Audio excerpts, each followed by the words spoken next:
Democrat Mark Warner of Virginia, Republican Bob Corker of Tennessee, both members of the Banking Committee, and they've crossed the aisle to work together on financial regulatory reform. I sat down with both senators this morning for an exclusive interview to get their take on Senator Chris Dodd's latest proposal and the prospects for passage in the U.S. Senate. Senator Warner, Senator Corker, thanks to both of you for being here on Bloomberg. Thanks for having us.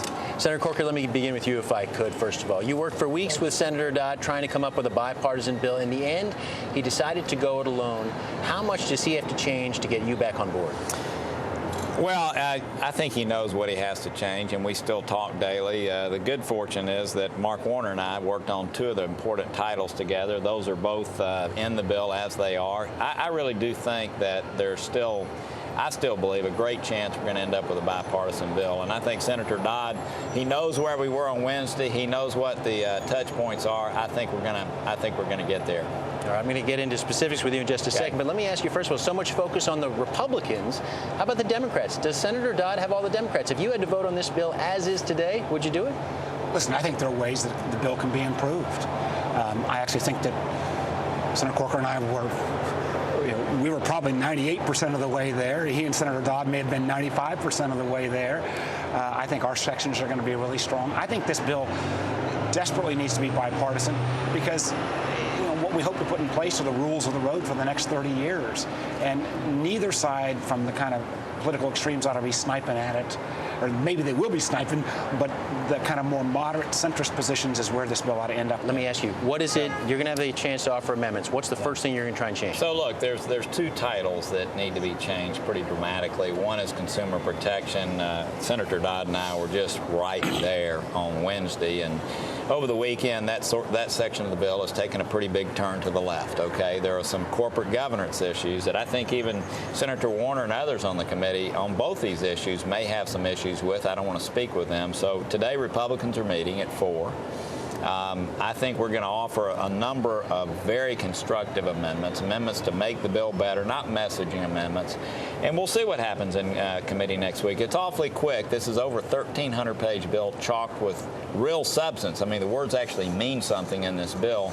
I hope we can do it in committee because I think that sends a really strong message when we get to the floor. If we can be united, lose a few Democrats, lose a few Republicans on the edge, but get most of the people in the middle on this bill, I think it's something that will create a bill that will stand the test of time. On consumer protection, what worries you most? Is it the enforcement powers? Well, is it something else? We had really balanced the prudential piece, the safety and soundness of our financial system, which is what Americans care about most. We had balanced that appropriately against some of the consumer protection issues. I think we've gotten out of, or the bill's gotten out of balance over the weekend.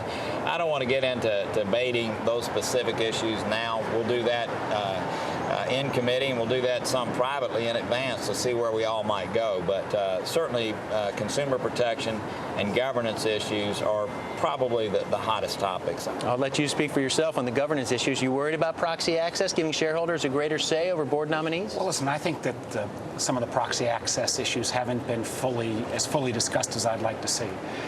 What I don't want to put in place is an ability for a corporate raider to come in with actually not the best long-term interest of the company at heart and kind of be able to change things up for short-term gain that may be not in the long-term interest of the majority of the shareholders. So I think there are things that can be improved in the bill. I actually think one of the concerns I have from some of the folks on the Democratic side is there's a lot of on the consumer issues, for example.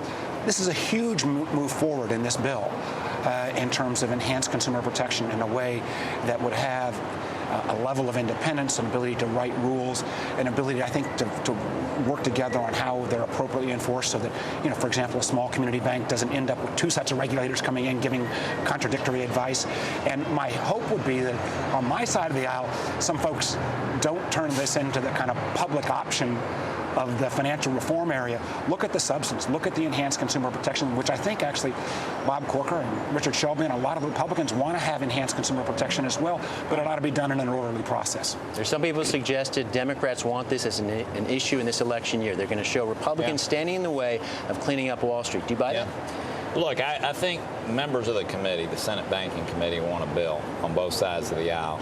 I did watch over the last the end of last week, the bill changed dramatically, and I do think there's a little bit of an antenna up. Does the White House want a bill or does it want an issue? And I think that the health care debate is weighing in on that. But at present, let me say this, at present, I have no reason to believe that people on both sides of the aisle in both bodies, including the White House, want to see a bill that does the right things, that will stand the test of time, and certainly give people the trust and assurance that all of us need in the financial system. You get the last word.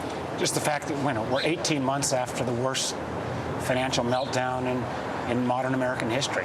You know, we ought to be able to find common ground on this. Bob Corker's been a great partner on this. He gets a lot of credit for moving this bill forward. We got to get it done, and we got to get it done in a way that the American taxpayers will never again have to come in and bail out the bad actions of a large, systemically important firm.